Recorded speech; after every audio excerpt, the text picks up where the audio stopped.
ಬಿಜೆಪಿಲಿ ಹೋಗ್ತೀವಿ, ಅವ್ರನ್ನೂ ಕರ್ಕೊಂಡು ಹೋಗ್ತೀವಿ ಅಂತ. ನೋಡೋಣ, ನಾವು ವಿಜಯದಶಮಿ ಥರ ಸರ್ವೆ ಮಾಡ್ತೀವಿ ಅಂತ ಹೇಳಿ ಈಗೇನು ಪಕ್ಷ ಕಟ್ತೀವಿ ಎಲ್ಲಿ ಹೇಳಿಲ್ಲ. ಜನ ಇವತ್ತು ಇಲ್ಲ, ಇದರಿಂದ ಏನೂ ಪರಿಹಾರನೇ ಸಿಗೋದಿಲ್ಲ ಅಂದ್ರೆ ಏನು ಅಲ್ಲಿ ಯಾಕೆ ಇರ್ತಾರೆ? ಅದೇ ಕುಟುಂಬಕ್ಕೆ ನಾವು ಕರ್ನಾಟಕವನ್ನು ಲೀಜ್ ಕೊಟ್ಟಿವಪ್ಪ. ಎಲ್ಲಿವರೆಗೆ ಅಂದರೆ ಯಡಿಯೂರಪ್ಪ ಕುಟುಂಬದ ಕೊನೆಯ ಏನು ಹುಟ್ಟತೈತಲ್ಲ, ಮುಂದೆ ಏನಾರು ನಟವಂಶನೂ ಆಗ್ತಾವೆ ಕೆಲವೊಂದು. ಈ ದೇಶದಲ್ಲಿ ನೋಡಿ, ಟಿಪ್ಪು ಸುಲ್ತಾನನ ವಂಶ ಎಲ್ಲರೂ ಐತನ, ಮೊಘಲರ ಸಂತತಿ ಎಲ್ಲರೂ ಉಳ್ದತನ, ಆದಿಲ್ ಶಾಹಿನ್ ಸಂತತಿ ಎಲ್ಲರೂ ಉಳ್ದತನ. ಹಂಗಾದಾಗ ಏನಾರು ರಾಜಕಾರಣದಾಗ BJP ಬಿಟ್ಕೊಡ್ಬೋದು. ಇಲ್ಲ, ನಿಮ್ಮದು ವಂಶನೇ ನಿರ್ಮೂಲನೆ ಆಗೈತಿ, ಇನ್ನು ಮ್ಯಾಗೆ ಯಾವ್ಯಾರು ಉಳ್ದವ ನೋಡ್ರಿ BJPಯಾಗ ಅವು ಕರೆದು ಒಂದು ರಾಜ್ಯಾಧ್ಯಕ್ಷ ಮಾಡ್ತೀನಿ ಅಂದ್ರೆ ಮಾಡ್ಲಾರ.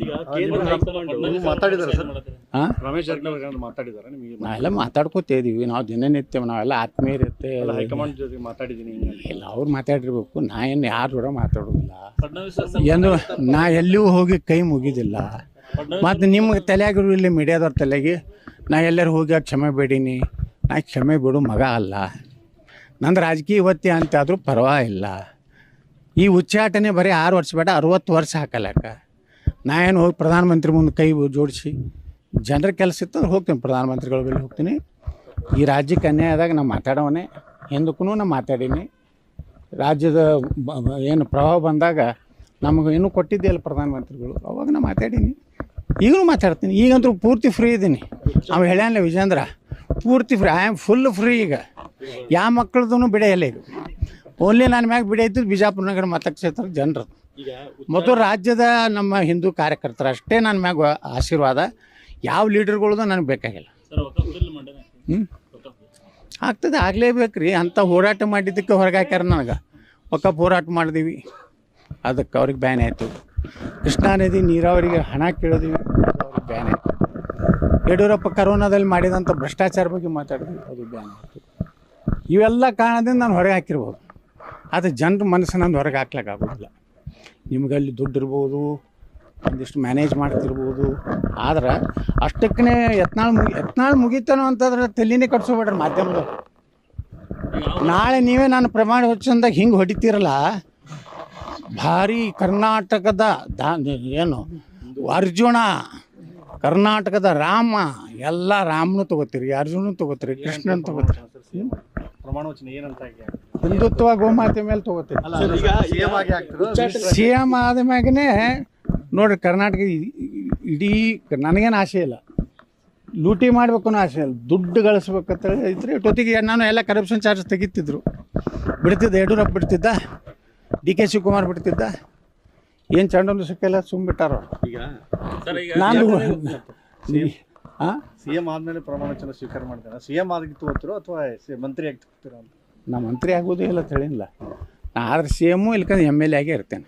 ಸರ್, ಈಗ ಉಚ್ಚಾಟನೆಗೂ ಮುನ್ನ ಕೇಂದ್ರದವರು ಅಳದು ತೂಗಿ 3 ತಿಂಗಳು ಸರ್ವೆ ಮಾಡಿ ಖಾಸಗಿ ಏಜೆನ್ಸಿ ಮೂಲಕ ಎಲ್ಲ ಮಾಹಿತಿ ಕಲೆ ಹಾಕಿ, ಚಲೋ ಅಲ್ರಿ, ಚಲೋ. ಈಗ ನೋಡ್ರಿ, ಈ ಸರ್ವೆಗಳು ಹೆಂಗಾಗ್ಯಾವ ಅಂದ್ರೆ, ನೀವು ಹೆಂಗೆ ರೊಕ್ಕ ಕೊಡ್ತೀರಿ ಹಾಗೆ ಸರ್ವೆ ಆಗ್ತಾವೆ. ನಾನೇ ನಾಳೆ ಒಂದು 50 ಲಕ್ಷ ರೂಪಾಯಿ ಕೊಟ್ಟು ಒಂದು ಸರ್ವೆ ಮಾಡಲೆ, ನನ್ನ ಹಂಗೆ ಬರೀತಾರೆ. ನನಗೆ ಬೇಕಾದವ್ರ ಮನೆಗೆ ಹೋಗಿ ಕೇಳ್ತಾರೆ. ಇವನಿಗೆ ಕೇಳ್ತಾರೆ, ಪ್ರವೀಣಿಗೆ ಕೇಳ್ತಾರೆ. ನಾನೇ ಒಂದು ಲಿಸ್ಟ್ ಕೊಡ್ತೀನಿ, ಪ್ರವೀಣ್ ಮನೆಗೆ ಹೋಗ್ರಿ, ಅಲ್ಲಿದೆ ನಮ್ಮ ಇವನು ರಾಜು ಬಿರಾದರ್ ಮನೆಗೆ ಹೋಗ್ರಿ, ನಮ್ಮ ಶಂಕರ್ ಹೋಗಾರ ಮನೆಗೆ ಹೋಗ್ರಿ ಅಂದ್ರೆ ಅವ್ರು ಏನು ಹೇಳ್ತಾರೆ? ಅದೇ ತಯಾರ ಲಿಸ್ಟ್. ಅದೇನು ಸರ್ವೆ ಗಿರ್ವಿ ಈಗ ಎಲ್ಲ ಹಳ್ಳಿಯಾಗೂ ಪ್ರತಿಭಟನೆ ಮಾಡ್ಲಕತ್ತಾರಲ್ಲ.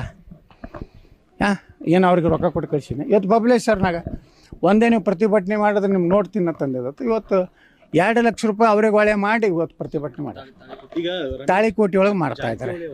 ಚಿತ್ರದುರ್ಗದ ಸ್ವಾಮಿಗಳಿಗೆ ಫೋನ್ ಮಾಡಿ ಯತ್ನಾಳ್ ಪರ ಮಾತಾಡ್ಬೇಕಂತ ಏನೋ ಮನವಿ ಮಾಡೋದು ಇಲ್ಲ, ಗೊತ್ತಿಲ್ಲ ರೀ. ನಾನು ಯಾರಿಗೂ ಸಹಿತ ಮಠಾಧೀಶರಿಗೆ ಒತ್ತಡ ಮಾಡಿ ಅವ್ರು ನೋಡ್ರಿ, ಹಿಂದುತ್ವ ಅನ್ನೋಂಥದ್ದು ಒಂದು ಶಕ್ತಿ ನಮ್ಮ ಹಿಂದಿದೆ. ಹಿಂದುತ್ವದ ಅಡಿಯಲ್ಲಿ ನಾವು ಅದೀವಿ. ನಮ್ಮ ಹಿಂದುತ್ವ ಬಿಟ್ಟರೆ ಇನ್ನಂತೂ ಎಕಡೆನೂ ವಿಮುಖ ಆಗೋದಿಲ್ಲ. ನಾ ಕಾಂಗ್ರೆಸ್ಸಿಗೆ ಹೋಗೋದು ಅಂತರೂ ಯಾರೋ ನೀನು MP ಪಾಲ್ಟಿ ಹೇಳಿದ್ರು. ನಾ ಯಾಕೆ ಅವ್ರಿಗೆ ಮನೆಗೇನು ಹೋಗಿನ ಕಾಂಗ್ರೆಸ್ ಸೇರ್ತೀನಿ. ನನ್ನ ಹೆಣ ಸಹಿತ ಕಾಂಗ್ರೆಸ್ ಆಫೀಸಿಗೆ ಹೋಗೋದಿಲ್ಲ. ನಾ ಅಲ್ಲ, ನನ್ನ ಹೆಣ ಸಹಿತ ನಾಳೆ ನಾನು ಏನಾರು ನಾ ಸತ್ತ ಮ್ಯಾಗ ಏನಾರು ಮೆರವಣಿಗೆ ಮಾಡ್ತೀನಿ ಅಂದ್ರೆ ಕಾಂಗ್ರೆಸ್ ಆಫೀಸ್ ಮುಂದೆ ಒಯ್ಯಬೇಡ ಅಂತ ಹೇಳಿ ಉಯ್ಲು ಬರದೆ ಸಾಯ್ತೇನೆ. ಇಲ್ಲಿ ಗೊತ್ತಿಲ್ಲ, ನನಗೇನು ಗೊತ್ತಿಲ್ಲ. ಜಾರಕಿಹೊಳಿ ಅವರು ಅವ್ರ ಮೂಲಕ ಒತ್ತಡ ಹಾಕಿಸ್ತೀನಿ ಅಂತ ಭರವಸೆ ಕೊಟ್ಟಿರ್ತೀನಿ. ಅವರು ಕೂಡ ಮಾತಾಡಿದ್ದಾರೆ ನಾವು ಯತ್ನಾಳ್ ಮತ್ತೆ ಮರಳಿ ತಗೋಬೇಕಂತ ಹೇಳಿ ಅಂದ್ರೆ ನಮ್ಮ ಅಂತ ಗಡಿ ಭಾಗಕ್ಕೆ ನೋಡ್ರಿ ಅದು ಏನಾಗ್ತೈತಿ ಎಲ್ಲೆಲ್ಲ ಯಾರ್ಯಾರು ಪುಣ್ಯಾತ್ಮರು ಪ್ರಯತ್ನ ಮಾಡ್ತಿರ್ತಾರೆ ಅವರು ಎಷ್ಟೋ ಮಂದಿ ಏನೂ ಮುಗ್ಧ ಜನ ಇರ್ತಾರೆ ಅವ್ರು ನನ್ನ ಪರವಾಗಿ ಇವತ್ತು ಲಾಬಿ ಮಾಡ್ಲಾಕತ್ತಾರೆ ದಿಲ್ಲಿಯಲ್ಲಿ ನೀವು ಮಾಡಿದ ತಪ್ಪು ಅಂತೇಳಿ ಇನ್ನು ನೀವು ಹೇಳ್ದಂಗೆ 3 ತಿಂಗಳು ಸರ್ವೆ ಮಾಡಿ ಹೊರಗೆ ಹಾಕ್ಯಾರಂದ್ರೆ ಮತ್ತು ಅವ್ರು ಭಾಳ ಪರ್ಫೆಕ್ಟ್ ಸರ್ವೆ ಇವ್ರು ಯಾವ ಮಾಡ್ಯಾರಿ ಕರ್ನಾಟಕದಾಗ ಆ ವಿಜೇಂದ್ರಂತೂ ಮಾಡತ್ತೆ ಹೇಳ್ರಿ ಅವ್ನು ಮುಖ್ಯಮಂತ್ರಿ ಆಗಲಿಕ್ಕೆ ಯೋಗ್ಯ ಅದಾನೋ ಇವತ್ತು ಮಾಡತ್ತೆ ನೀವು ಕಮೆಂಟ್ ನೋಡ್ತಿರಲ್ಲೇ ನೀವು ಚಾನಲ್ದಾಗ ನೀವೇ ಹೊಡೆದಿರ್ತೀರಿ ನಾವು ನಡ ಇವತ್ತು ತುಮಕೂರಿನಾಗ ಮುಖ್ಯಮಂತ್ರಿ ಅಂತ ಘೋಷಣೆಗೆ ಹೋಗ್ಯಾರ 300 ರೂಪಾಯಿ ಬಾಡಿಗೆ ಮಂದಿ ಬಂದಾರ ತಂದಾರ 500 ರೂಪಾಯಿ ಕೊಟ್ಟಾನ ಇವ ಮುಖ್ಯಮಂತ್ರಿ ಆದ್ರೆ ಅದೋ ಗತಿ ಕರ್ನಾಟಕ ಅಂದಾರ ಕಠಿಣ ಕ್ರಮ ಅಂದಾರ ಅದು ನೋಡ್ರಿ ಸ್ವಲ್ಪ ತಳಗಿನ ಕಮೆಂಟ್ಗಳು ನೋಡ್ರಿ ನೀವು ಬಯಸ್ಕೋಬೇಡ್ರಿ ಪಾಪ ವಿಜೇಂದ್ರ ಸಲುವಾಗಿ ನನಗೆ ನಿಮಗೆ ಬಗ್ಗೆ ಅಪಾರ ಗೌರವ ಐತಿ ಯಾಕಂದ್ರೆ ನಿಮಗೆ ಬೈದ್ರೆ ನನ್ನ ಮನಸ್ಸಿಗೆ ಭಾಳ ನಾಡ್ತೈತಿ ಅದಕ್ಕೆ ನೀವು ಬಯಸ್ಕೋಬಾರ್ದು ಅಂದ್ರೆ ನ್ಯೂಟ್ರಲ್ ಆಗಿಬಿಡ್ರಿ ಇವನು ವಿಜೇಂದ್ರ ಅಂತ ಪ್ರಾಮಾಣಿಕ ಜಗತ್ತಿನಾಗ ಹುಟ್ಟಿಲ್ಲತ್ ನೀವೇನಾರು ಹಾಕ್ರಿ ಇವತ್ತು ನಿಮ್ಮ ತಳಗಿನ ಕಮೆಂಟ್ ನೋಡ್ರಿ ಪ್ರಾಮಾಣಿಕತೆ ಏನಾದರೂ ಹುಟ್ಟಿದ್ರೆ ಯಡಿಯೂರಪ್ಪ ಮನ್ಯಾಗ ಹುಟ್ಟಿದೆ ಅದು ಇವತ್ತೊಂದು ಹೆಡ್ಲೈನ್ ಮಾಡಿ ಹೊಡೀರಿ ಸಂಜೆ ಮುಂದೆ ಕಮೆಂಟ್ ನೀವೇ ನೋಡ್ರಿ ನಿಮಗೂ ಮಂಗಳ ಆರತಿ ಬೆಳಗಿರಿ ಟಿಮ್ ಚಾನಲ್ಗೆ ಹೋರಾಟಗಾರರು ಸಂಘಟನಾಕಾರರು ಆದರೆ ಅವ್ರ ಮಾತಿಂದನೇ ಅವ್ರು ಕೆಟ್ಟಿದ್ದಾರೆ ಅದಕ್ಕೆ ಅವ್ರು ಮಾತಾಡೋದು ಬಿಟ್ಟರೆ ಸಾಕು ಈಗ ಮತ್ತೆ BJP ಹೋಗೋದು ಚಾಲು ಏನು ನಾ ಮಾತಾಡವನೇ ಜನರಿಗೆ ಅನ್ಯಾಯ ಆದಾಗ ಮಾತಾಡವನೇ ನಾ ಪ್ರತಿಭಟನೆ ಮಾಡವನೇ ನನಗೇನು ಯಾರ್ದು ನಾನು ನೋಡ್ರಿ ಇಂಥ ಕೈಕಾಲು ಹಿಡಿದು ಇದು ಮಾಡಿ ನಾನು ಮುಖ್ಯಮಂತ್ರಿ ಆಗೋವಲ್ಲ ಜನ ನೇರವಾಗಿಯೇ ಮಾತಾಡವನೇ